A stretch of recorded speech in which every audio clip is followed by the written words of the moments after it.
پاکستان اور ہندوستان بننے سے پہلے ہمارے برصغیر میں جیلیں یا عقوبت خانے کیسے ہوتے تھے؟ آج کی ویڈیو میں ہم عقوبت خانوں کے بارے میں، ان کا قانون کیا تھا، اس میں لوگوں کو کیسے رکھا جاتا تھا، ان کو کیا سہولیات دی جاتی تھی، یہ ساری چیزیں 1947 سے پہلے کی جو جیلیں تھیں یا عقوبت خانے میں، اور اس کے بعد 1947 کے بعد کی جیلیں، ان کا حال و احوال۔ تاریخ عالم کا مطالعہ سے پتہ چلتا ہے کہ عہد قدیم کے ظالم اور جابر حکمرانوں نے اپنے مذہبی اور شخصی اقتدار کے مخالفوں کو اذیتیں پہنچانے کے لیے عقوبت خانے بنوائے۔ 350 قبل از مسیح میں نند نامی ایک حاکم وقت نے اپنے وزیر کو اندھے کنویں میں قید کیا تھا۔ یونان میں بھوکے اور وحشی بھیڑیوں کے سامنے مجرموں کو پھینک دیا جاتا تھا، بعض اوقات ان کی آنکھیں نکال دی جاتی تھی۔ جابر شہنشاہوں کے عہدے ستم کے مخالفوں کو سرعام دار پر چڑھا دیا جاتا تھا اور ان کے نازک اعضاء قطع برید کر دیے جاتے۔ جیسے جیسے وقت گزرتا گیا، انسانی ذہن ارتقا پذیر ہوا، سزا کے معیار اور طریقہ کار بھی تبدیل ہوتے گئے۔ انسانی انسائکلوپیڈیا برٹینکا کے مطابق قدیم زمانے میں مجرموں کو ایسے بحری جہازوں میں بھیج دیا جاتا تھا جہاں بحری سفر کے دوران ان سے جبری مشقت لی جاتی تھی۔ ان کے ہاتھ پاؤں زنجیروں میں جکڑے ہوتے تھے۔ یہ جہاز طویل بحری سفر کرتے اور یہ قیدی زندگی بھر وہاں کام کرتے تھے۔ ہندوستان کی عدالتی زبان میں اسے کالا پانی کی سزا کہتے ہیں۔ قدیم روم کی تاریخ میں بھی جیل خانوں کا تصور موجود ہے۔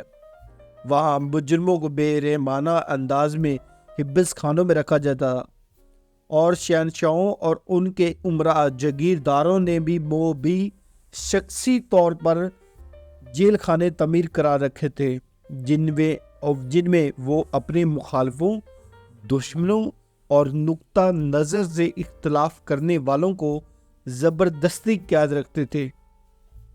ایسے مجرموں کو جیل خانوں میں رکھا جاتا تھا جن کے مقدمات کا فیصلہ نہ ہوا ہو۔ اسی طرح عورتوں مردوں کو علیحدہ علیحدہ نہیں رکھا جاتا تھا۔ تاریخ اسلام میں سب سے پہلے جیل خانے حضرت عمر رضی اللہ تعالیٰ عنہ نے قائم کیے۔ اس سے پہلے عرب میں غیر انسانی سزاؤں کا رواج تھا اور معمول جرم پر موت کی سزائیں دی جاتی تھی۔ عمر نے سب سے پہلے جیل خانہ مکہ میں صفوان بن امیہ کے مکان میں قائم کیا تھا۔ جیل میں قیدیوں کے لیے خوراک، کپڑے اور طبی سہولتوں کی فراہمی کا سلسلہ بھی حضرت عمر کے دور حکومت میں شروع ہوا تھا۔ قید خانے کی بنیادی طور پر صرف اس وقت کے لیے ہوتے ہیں جب تک مقدمے کا فیصلہ نہ ہو جائے۔ ہندوستان میں مغلیہ دور حکومت میں ہر حکمران نے اپنے مخالفوں اور تخت و تاج سے مخاصمت رکھنے والوں کے لیے جیل خانے بنائے۔ قلعہ گولیار میں اکبر بادشاہ نے حضرت مجدد الافسانی کو قید کیا تھا۔ اس کے اقتدار کے مخالف بھائی بھی اسی قلعے میں نظر بند کیے گئے۔ مغل شہنشاہوں نے زیادہ تر قلعوں کو قید خانوں میں تبدیل کیا تھا۔ یہ قید خانے مظلوم انسانوں سے بھرے رہتے اور یہاں شہنشاہ وقت کے مخالفوں کو اذیت ناک سزائیں دی جاتی۔ جب ہندوستان میں انگریزوں کا تسلط قائم ہوا تو 1760 سے موجودہ طرز کے جیل خانے قائم کیے گئے۔ انگریزوں نے سخت گیر نظام حکومت قائم کیا، اس لیے 1838 میں ہندوستان میں 186 قید خانے تھے۔ قید خانوں کی اتنی بڑی تعداد سے اندازہ لگایا جا سکتا ہے کہ فرنگیوں نے ہندوستان پر قابض ہونے کے بعد کس طرح انصاف اور قانون کو پامال کیا اور اپنے ظالمانہ اقتدار کو دوام بخشنے کے لیے کیسے سخت تزئینی اقدامات کیے۔ انگریزوں کے قائم کیے گئے جیل خانے ظلم و ستم کا مرکز تھے۔ ہندوستانی قیدیوں پر بے معنی مظالم کیے جاتے، انہیں کسی قسم کی سہولت میسر نہ تھی اور نہ آزاد ماحول سے رابطے کا کوئی وسیلہ تھا۔ اس کے برعکس گورے قیدیوں کو ہر طرح کی سہولیات علیحدہ رکھا جاتا تھا۔ انہیں خط و کتابت کی اجازت تھی، لیکن وہ بھی جیلر کے ذریعے۔ ہندوستان پر انگریزوں کے تسلط کے وقت انگلستان میں بھی جیل خانوں کا نگفتہ بے حالت تھی۔ جیل خانوں میں اصلاح اور قیدیوں کی فلاح و بہبود کے لیے سب سے پہلے عملی اقدام اور فیصلے انگلستان کے جان ہاورڈ نے کیے۔ اس نے جیل خانوں میں قیدیوں کے ساتھ روادار رکھے جانے والے مظالم، جیل خانوں کے اندرونی ناقص حالات، جیل کے منتظمین کا قیدیوں کے ساتھ بے رحمانہ سلوک اور قانون کے اہلکاروں کے مجرموں کے ساتھ رویے کی بنیاد پر ایک کتاب بھی لکھی۔ کہا جاتا ہے قید خانوں میں قیدیوں کی فلاح و بہبود کا تصور سب سے پہلے ہاورڈ نے پیش کیا۔ اس نے قیدیوں کی فلاح و بہبود کے منصوبے کو فقط تجاویز سفارشات کی حد تک محدود نہیں رکھا، بلکہ عملی اقدام کے لیے انگریز ذرائع عامہ کو ہموار کیا۔ ان کی توجہ قیدیوں کے ساتھ جیلوں میں اہلکاروں کے غیر انسانی طرز عمل کے مضمول کرائی، جیلوں کے ظالمانہ انتظامات اور قیدیوں کو حاصل ناکافی مراحت کے متعلق تفصیلی حقائق مرتب کیے۔ جان ہاورڈ کی بے مثال جدوجہد اور برسوں کی کوشش کے بعد قیدیوں کے ساتھ بہتر سلوک رکھا گیا۔ ان کے لیے جیلوں میں کوٹلیاں تعمیر کی گئی، ان کی تعلیم کے انتظامات کیے گئے۔ پہلا جیل ایکٹ باضابطہ طور پر 1894 میں نافذ ہوا۔ دوسرے ایکٹ کا نفاذ 1900 کے لگ بھگ ہوا۔ اس سے پہلے انگریز دور حکومت میں 1938 میں جیلوں کے حالات بہتر بنانے کے لیے ایک اعلیٰ اختیاراتی کمیٹی تشکیل دی گئی۔ اس کمیٹی نے پہلی مرتبہ جرم کی نوعیت کے مطابق قیدیوں کی تقسیم کے متعلق جان ہاورڈ کی تجویز منظور کی تھی۔ 1920 میں بھی جیلوں کے متعلق ایک کمیٹی نے طویل رپورٹ لکھی، جس میں عادی مجرموں کے لیے مخصوص جیل خانے قائم کرنے کے لیے زور دیا گیا۔ یہ وقت تھا جب فرنگیوں کے خلاف ہندوستان میں آزادی کی تحریک اپنے شباب پر تھی۔ تحریک آزادی کے پروانے مادر وطن کی آزادی کے لیے قید و بند کی صحبتیں برداشت کر رہے تھے اور سیاسی تحریکوں نے جیلیں بھر دی تھی۔ مولانا حضرت موہانی، علی برادران، مولانا علی ظفر، مولانا ظفر علی خان، عبدالصمد اچکزئی، عطا اللہ شاہ بخاری، خان عبدالغفار خان، حاجی ترنگزئی اور بہت دوسرے تھے، اور ابوالکلام آزاد دیگر مقتدر برگزیدہ مسلمانوں نے انگریز جو ہر قیمت پر اپنے اقتدار کے قائم رکھنے کے لیے بے پناہ مظالم کر رہے تھے، وہ طاقت اور سامراجی گھمنڈ کے ذریعے آزادی کی تحریکوں کو کچلنا چاہتے تھے۔ اس لیے انہوں نے جیلوں میں سیاسی نظر بندوں کے ساتھ جو سلوک کیا وہ کسی مہذب معاشرے میں زیب نہیں دیتا۔ انگریز کے ہندوستان سے چلے جانے کے بعد بھی جیل خانوں کی حالت سدھاری نہ گئی، نہ کوئی اصلاحات کی گئی، نہ قیدیوں کی فلاح و بہبود کے لیے اقدامات کیے گئے۔ گورے حاکموں کی جگہ کالے حاکموں نے لے لی۔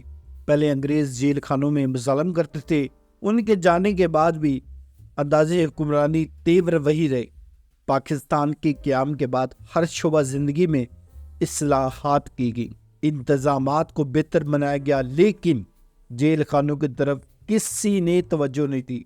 ہر دور میں حکومت کے ارباب اختیار اپنے سیاسی نظریاتی مخالفوں کو قید و بند کی صحبتیں دیتے، سیاسی کارکنوں، دانشوروں، طالب علموں، مزدوروں، بے گناہ افراد کو جیلوں میں بے بنیاد اور غلط مقدمات میں ملوث کرتے رہے۔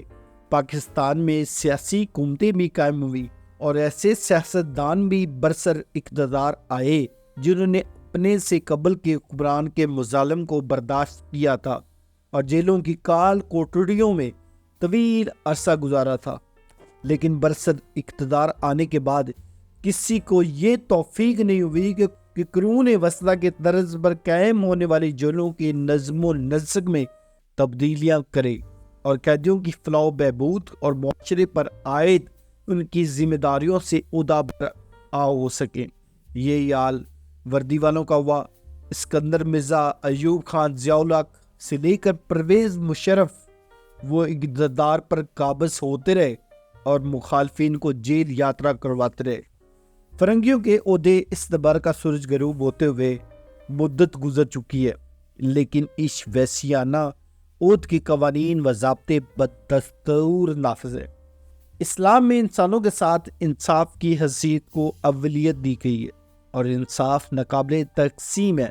اسلام کے قانون انصاف میں قید کا مقصد اذیت تشدد نہیں ہے، بلکہ مجرموں کی اصلاح ہونا چاہیے۔ پاکستان میں جیل اصلاح خانے نہیں ہیں، بلکہ عقوبت گاہیں ہیں، جہاں آزاد قوم کے ملکوں میں فرنگیوں کے بنائے ہوئے دور غلامی کے ضابطے نافذ ہیں۔ جیلیں قائم کرنے کا بنیادی مقصد عادی مجرموں کو قاتلوں اور تشدد، غنڈہ گردی، انارکی، چوری، زنا، فحاشی کے مرتکب افراد کو پابند میں رکھنا ہے تاکہ معاشرہ ان برائیوں سے دور رہے۔ لیکن سماج دشمن عناصر کی پابند ماحول میں رکھنے کے بعد معاشرے کی ذمہ داریاں بدستور قائم رہتی ہیں۔ ہمارے ملک کی جیلوں میں مجرموں کی تربیت کا کوئی انتظام نہیں۔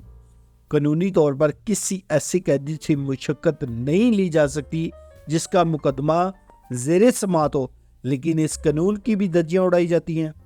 جیل کا عملہ ڈسپلن کے نام پر ظلم روا رکھتا ہے، قیدیوں سے رشوت طلب کی جاتی ہے۔ 15 روزہ قانونی ملاقات کے وقت قیدی کے عزیز و اقارب جو سامان لاتے ہیں وہ آدھا جیل کا عملہ ہی ہضم کر لیتا ہے۔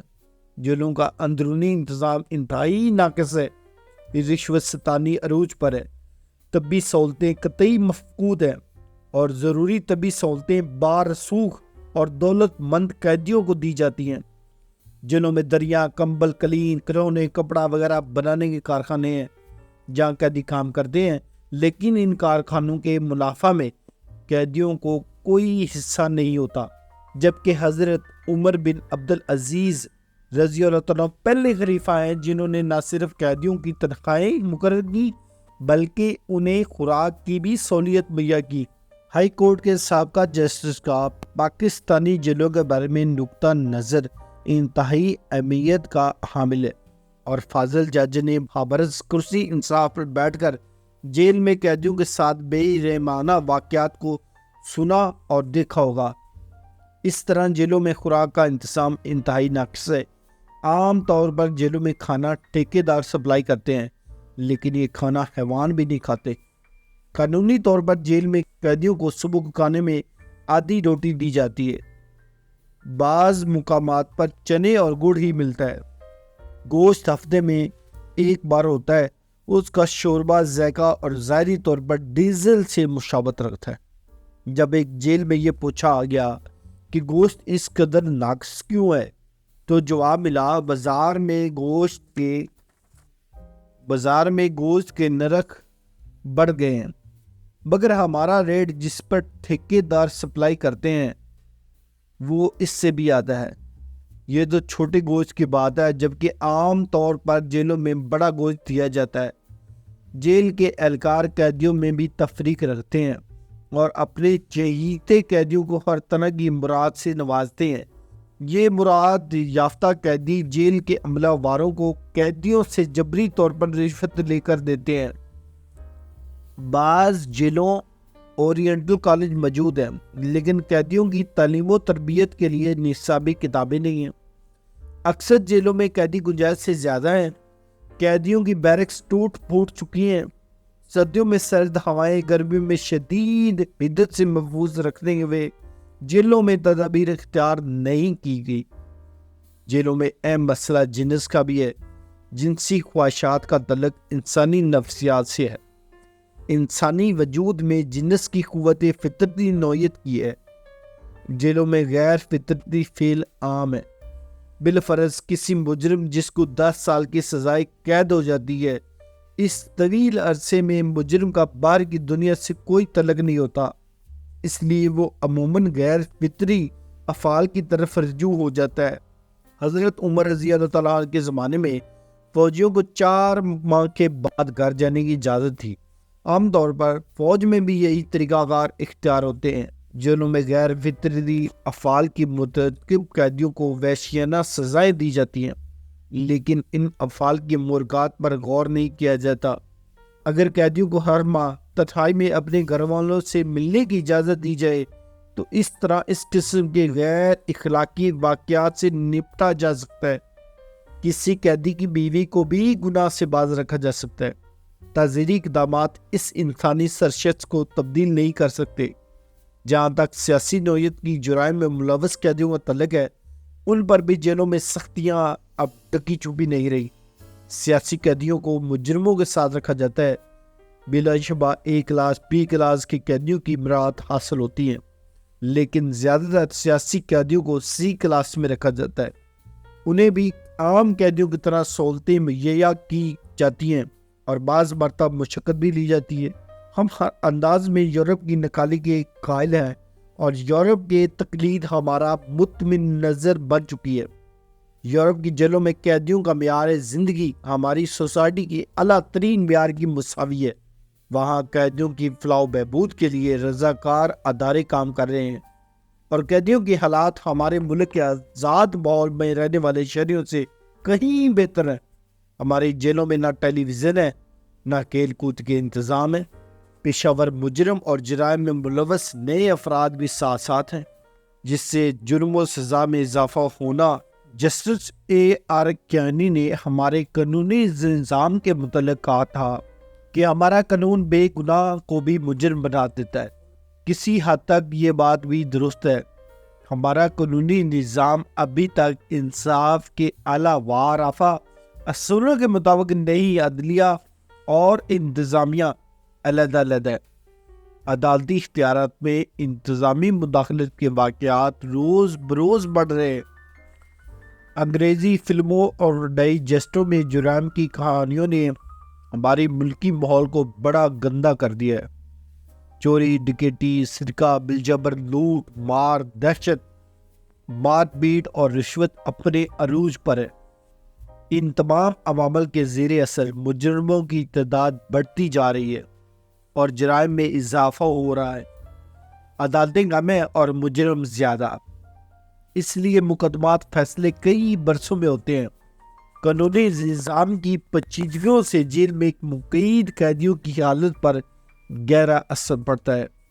اگر فیصلے قبل کاٹی جانے والی مجموعی سزائیں شامل کر لی جائیں تو اس سے مثبت نتائج مل سکتے ہیں۔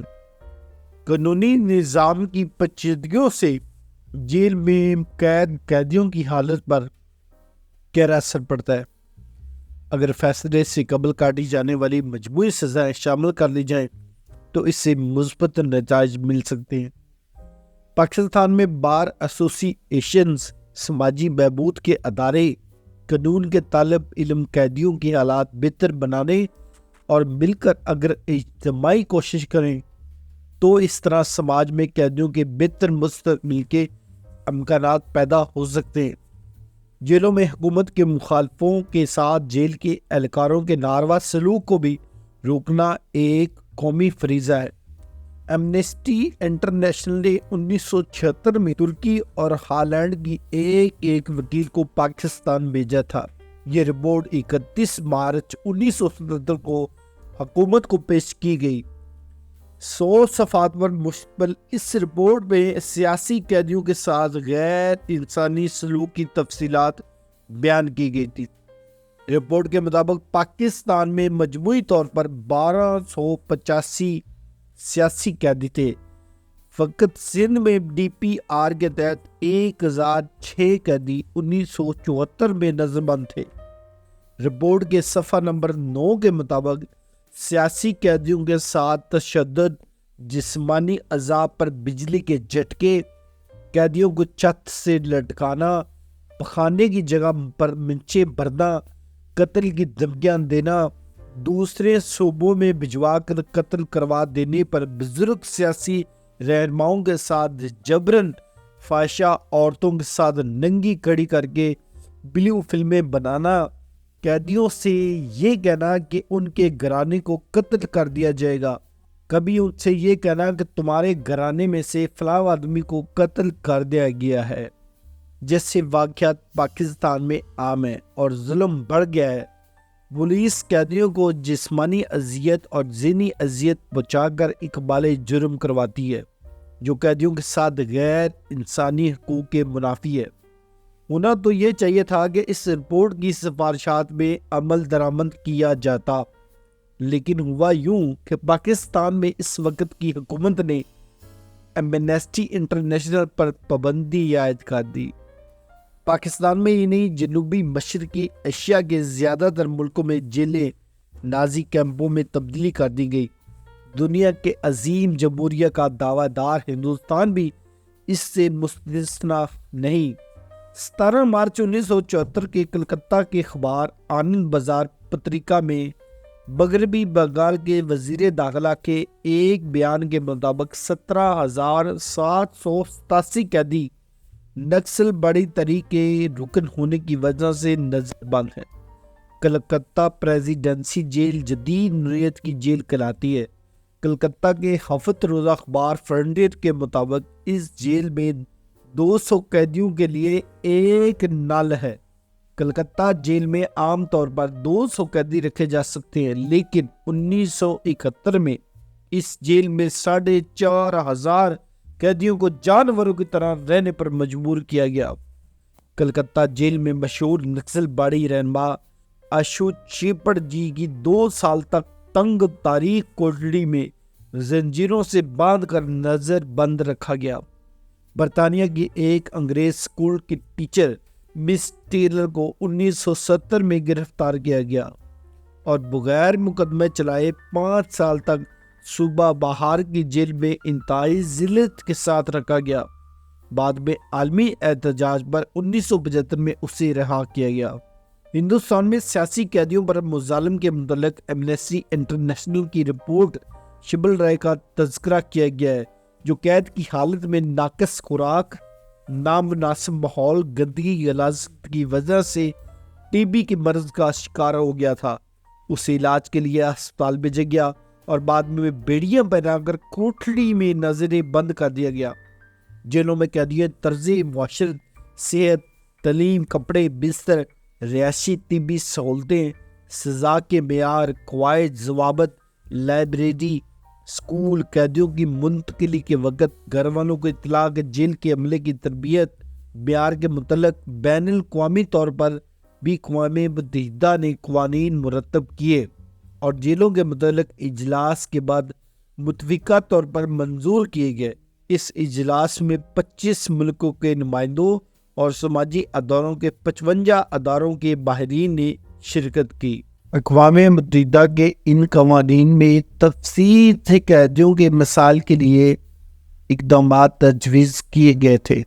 ان قوانین کے مطابق قید کی سزا سے مجرم کبائر کی دنیا سے رابطہ ختم ہو جاتا ہے اور رشتہ داروں سے معاشرتی و سماجی تعلقات قائم نہیں رہتے۔ اس لیے جیل کے اہلکاروں کو قیدی کی مصیبتوں میں اضافے سے اعتراض کرنا چاہیے، کیونکہ قید کا مقصد فقط مجرم کی سماج دشمن سرگرمیوں سے معاشرے کو محفوظ رکھنا ہی نہیں، بلکہ اس کی بہتر طریقے سے اصلاح اور معاشرے کا مہذب شہری بنانا بھی ہے۔ جیل کی انتظامیہ آزادی اور قید کے فرق کو کم کر کے قیدیوں کے احساس ذمہ داری اور عزت نفس کو دھچکا نہ لگے۔ قید کی سزا کے خاتمے سے قبل مجرم کو کسی شخص یا انجمن کی نگرانی میں ازمائشی طور پر رہا کیا جانا چاہیے، تاکہ معاشرتی زندگی سے اس کے ختم شدہ روابط اس نو بحال ہو سکے۔ جیل میں قیدیوں کو ہر ممکن طبی، جسمانی، تعلیم، اقتصادی سہولیات مہیا کی جائے۔ قیدیوں میں جرم کی نوعیت کے مطابق درجہ بندی کی جائے۔ جیلیں کھلی فضا میں بنائی جائیں اور قطع ریزی طویل ہو، اس کی زمین جو ہے وہ طویل ہو اور قیدیوں کی تعداد 500 سے تجاوز نہ کرے۔ قیدیوں کی رہائی کے بعد ایسے ادارے قائم ہونے چاہیے جو انہیں معاشرتی زندگی کے نئے تصورات اور احتیاجات سے آگاہ کر سکیں۔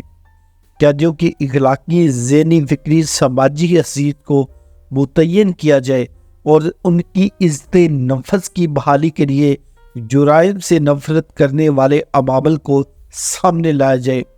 پاکستان میں گھریلو جھگڑوں، جائیدادوں کے تنازعات پر، سرمایہ کے زور پر اور ایک دوسرے کو نیچا دکھانے پر بے دریغ خرچ کر کے جیلوں میں بند رکھوانا اور ضمانت نہ ہونے دینا، مقدموں کا طویل ہونا بھی جرائم اور جیلوں کا موجب بنتا ہے۔ یہ اکیلے پاکستان کی بات نہیں ہے، ہمارے پورے برصغیر یعنی پاکستان اور انڈیا، ان دونوں میں یہی حال ہے۔ اس کی اصلاح ہونی چاہیے۔